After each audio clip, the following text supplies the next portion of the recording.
Rob, a big test for the Swifts this weekend, taking on the Vixens on their home court. They were really a surprise packet for some earlier this season. What do you make of their form so far?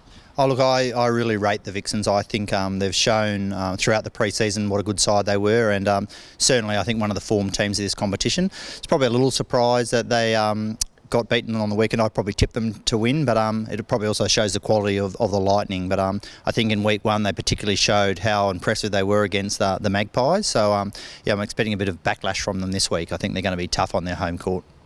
Yeah, you've taken the words out of my mouth. They are coming off a loss, but does that make them a bit more dangerous for the Swifts coming up against them in round three? Yeah, very much so. I think they showed they're probably a little more inconsistent than they were in round one. I thought they were super impressive in round one, just pressured Magpies into error, and I thought they were just a little bit more patchy in round two. So Simone's such a terrific coach with such high standards. I don't think she would have been happy with that at all, and I'm expecting them to actually step up big time this week.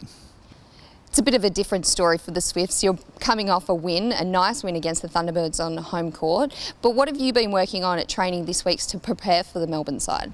Probably really been looking at consistency. Certainly we know on the weekend our second quarter in particular was really quite patchy, certainly far below what we expect or want, and certainly the start of the fourth quarter Thunderbirds went on an 8-1 run at the start, and if we weren't 11 up at the time we would have probably got buried. So consistency across the game has been a real key for us, and it's something that we have to look for, especially against a quality side like the Vixens. So it's another away trip, but really your first one on the road. Has that changed your preparations ahead of round three?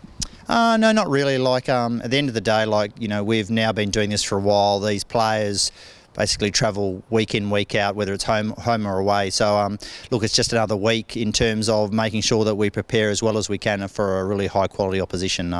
So yeah, it's just business as usual.